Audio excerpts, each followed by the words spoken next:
Kedua, orang Sunda suku terkecil yang murtad, target mereka di sana. Makanya mereka injar apa? Sukabumi, Cianjur, Ciamis. Saya sampai Sukabumi Selatan, Pak. Sudah berdiri sekarang Lembah Karmel, pusat Katolik terbesar di Asia. Saya sudah masuk itu. Masuk di stop. Bapak Saha, Abdi Mas Situmorang. Dari mana? Dari Jakarta. Dengar Situmorang, dikiranya saya pendeta. Bebas masuk. Kita bawa ini. Badeka mana? Saya bilang, Badeka Luhur. Sabar orang, tilu orang. Saya bilang, dari mana tuh Pak? Abdi mah dari Jakarta. Mendengar Situmorang, oh bangga. Abdi ke Luhur, Bapak tahu itu. Bukan Jatiluhur, Pak, Luhur, naik ke atas gitu ya. Sampai di sana, subhanallah, sudah selesai gereja katedral, gereja besar, lebih besar dari gereja katedral. Disitulah saya tanya, berapa banyak Sunda yang dimurtadkan? Lengkap foto-foto, dokumen saya simpan. Terbang saya ke Palembang, Pak. Berdiri lagi di sana, hanya 7 km dari Unsri, Universitas Sriwijaya, Sekolah Alkitab Palembang. Seluas 15 hektar. Bapak dari mana? Dari Jakarta. Oh iya, Bapak Situmorang. Pimpinannya ternyata seorang Batak juga, Sinaga. Saya tanya, udah berapa lama berdiri? Udah 15 tahun. Oh iya, udah banyak yang orang masuk Kristen. Oh luar biasa Pak. Yang kita incar dari teknik fakultas, itulah saya dapat. Dari teknik ke dokter. Oh iya. Oh bagus, di hati saya, dalam hati saya panas ini. Gimana bagus hati panas? Oh bagus. Saya tanya, daerah mana yang mau dimurtadkan? Kami memfokus di 4 provinsi. Lampung, Jambi, Sumsel, Bengkulu. Sudah berhasil. Bengkulu Utara sudah satu desa masuk Kristen. Saya ketemu alhamdulillah tokoh Bengkulu di Jakarta. Saya ngomong serius, Pak, tolong ya Pak, hati-hati. Bengkulu salah satu daerah yang akan dimurtadkan di Sumatera sebagian selatan, Sumbaksel. Luar biasa Pak. Lihat yang di Jawa Barat itu, Danu Khalil Winata, pendeta Danu Khalil Winata, pendeta Muhammad Solehin, pendeta Luqman Sardi, pendeta Lisa Odah. Saya bingung lihat umat Islam. Saya angkat ini nyaris tidak ada yang peduli. Padahal kata Rasulullah terhadap orang murtad itu nasihati, kalau mereka tidak kembali ke Islam, yang murtad dan dimurtadkan pancung.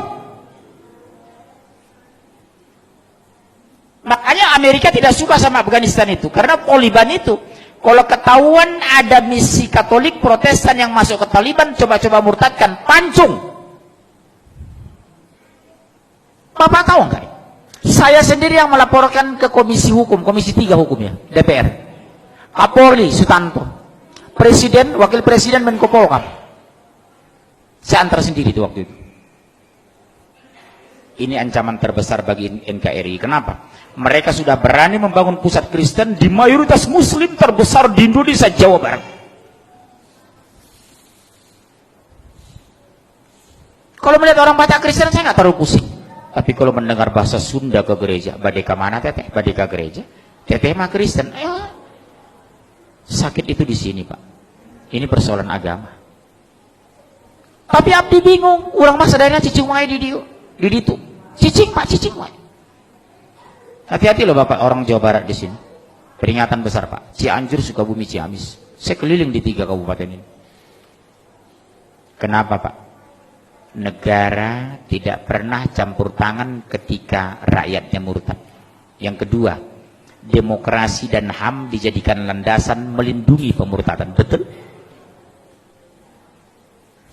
Bahkan zaman Pak SBY, orang murtad jadi menteri. Siapa? Menteri Kesehatan, Napsi Amboy. Itu adiknya Profesor Dr. Hasan Walinono, mantan Dirjen Pendidikan Tinggi. Saya udah sampai ke kampungnya Pak di Sengkang itu. Dr. Napsi Amboy. Itu Muslim Pak. Masuk Kristen. Dia itu sama-sama saya di PBHMI. Senior saya beliau itu. Nikah dengan Gubernur NTT, Emboy, masuk Kristen. Masih saudara dengan Nurdin Khalid beliau itu, dari Sengkang beliau. Udah saya bujuk istri Pak Nurdin Khalid. Tolong Bu, bisa nggak dibujuk Ibu Napsiah itu ke rumah? Kenapa? Saya ajak dialog. Karena saya ngisi di rumah Pak Nurdin Khalid. Sampai sekarang belum ada realisasi. Sama dengan Asmiranda. Sudah saya bujuk keluarganya. Bu, bisa nggak dibujuk Asmiranda datang lagi ke Jakarta? Saya nanti bantu dia ruqyah. Termasuk Luman Sardi itu. Bisa insya Allah, Pak. Pertanyaan kan sederhana. Kenapa Anda masuk Kristen? Karena Yesus. Siapa Yesus dalam pandang Anda? Sebagai Tuhan. Tolong tunjukkan di Injil mana dalil Tuhan Yesus sebagai Tuhan. Saya bawa Injil aja. Ini saya punya Injil. Silakan baca. Tidak ada satupun pernah Yesus mengaku sebagai Tuhan. Tidak pernah Yesus minta disembah sebagai Tuhan. Bunda Maria yang terdekat kepadanya tidak pernah menyembahnya. Terus mana landasan Anda menyembah Yesus? Bapak punya doktrin ini loh sama anak. Bapak tahu perumahan Bougainville ini? Salah satu anak jamaahnya pengurus masjid murtad itu. Bapak tahu Masjid Raya Pulau Asam? Ketua masjidnya murtad, Kolonel Muhammad masuk Kristen. Kolonel Marinir, Pak. Masuk Kristen menjelang meninggal. Ketua masjid Pulau Asam, Jakarta Timur itu. Orang kaget, Pak.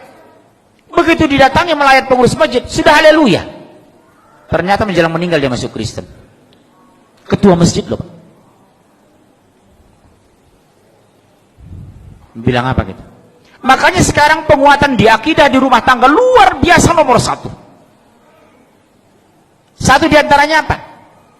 Dekatkan anak kepada Al-Quran. Enjoykan anak dengan Islam. Gembirakan anak ke masjid. Jadikan masjid pusat pembinaan anak Islam. Sekarang maaf.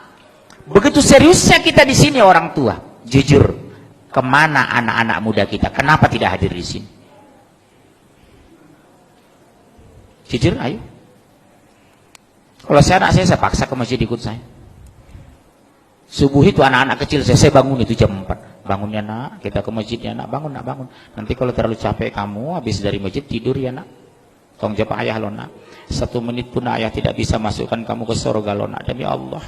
1 detik pun ayah tidak bisa mengeluarkan kamu dari neraka. Yang membuat kamu masuk surga kalau Allah ridho sama kamu lo nak, demi Allah nak.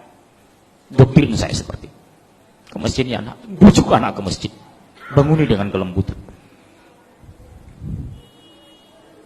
Sekarang mas, maaf Pak, berapa banyak, maaf, masih ada waktu ini, demi Allah Bu, berapa banyak kita bangga anak kita pintar matematika tapi tidak bisa baca Al-Quran. Berapa banyak alumni S2 dari Jerman tidak bisa mensolat jenazah. Betapa indahnya di hari kematian kita, imam jenazah adalah anak kandung kita. Di hari kematian kita, mengkapani itu anak kandung kita, bukan orang lain.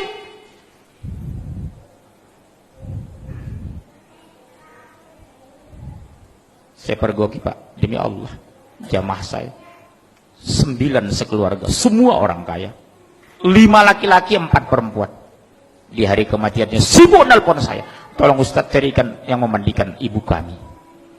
Subhanallah. Betapa sakitnya hati seorang ayah di hari kematiannya, anak menjadi penonton.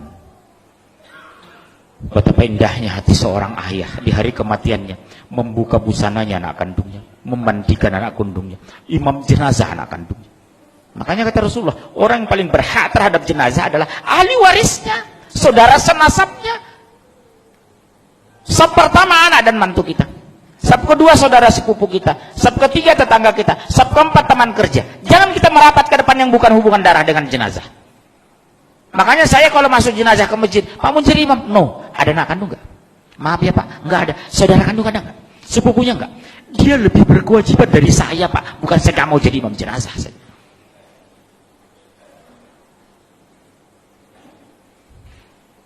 Hati-hati loh Pak sekarang.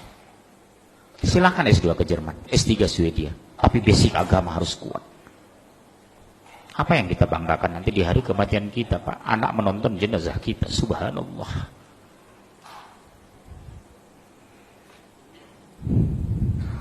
Di dunia saja sudah dipermalukan, apalagi di akhirat. Begitu diminta pertanggungjawaban di padang mahsyar, apa yang kita jawab? Anak tidak bisa Al-Quran, sholat banyak tinggal. Hampir di semua pengajian yang melibatkan anak, saya tanya jujur, nak Kelas berapa nak? Seperti kemarin. Kelas berapa nak? Kelas 3 SMA Pak. Subuh tadi? Enggak Pak. Bisa ibu kandungnya, demi Allah senyum Pak. Bukan malu, bukan nunduk. Mana ibu kamu? Itu Pak. Senyum ibunya. Allahu Akbar.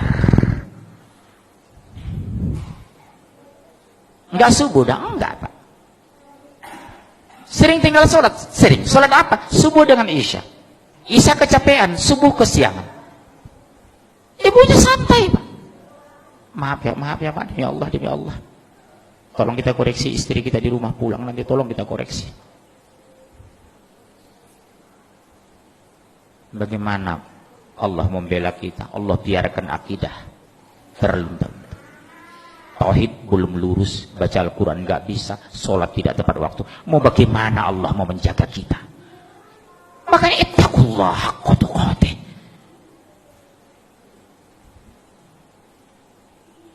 Jujur Pak, kita bangga kadang anak kita S2, S3, tapi kita koreksi agamanya. Sudah bisa nggak anak sholat jenazah? Kalau seandainya Allah takdirkan ayahmu meninggal, sudah bisa nggak mimpin jenazah? Masya Allah, subhanallah. Ini renungannya Pak. Saya nggak tahu apa ada masjid lagi 50 tahun lagi di Jawa Barat. Saya nggak tahu apa ada lagi sholat orang di Pasaman 50 tahun yang akan datang. Di sana Pak sudah banyak masjid yang kosong Pak, di Pasaman itu. Disuruh sholat, maaf saya pakai bahasa Padang. Anda adu piti di masjid. Bapak yang orang Padang Pak, hati-hati sekarang. Di Pasaman itu Pak, sudah banyak kita pergoki. Masjid yang terlantar, tidak ada azan lagi. Kita ajak sholat Pak. Pak ke masjid Pak. Nggak ada uang di masjid, ngapain ke masjid? Sumber loh. Yang dulu saya bangga dengan orang Aceh, yang dulu bangga saya dengan orang Padang, sekarang kebanggaan itu berkurang Pak. Mungkin habis tergerus. Di mana lagi pertahanan Islam di Sumatera? Dulu saya bangga dengan orang Sunda. Setelah masuk saya Cianjur, ternyata sudah dipenuhi gereja. Makanya Pak, demi Allah, pulanglah ke kampung. Pulanglah. Berjuang ini Pak, berhenti kita mati, mundur kita hancur. Subhanallah.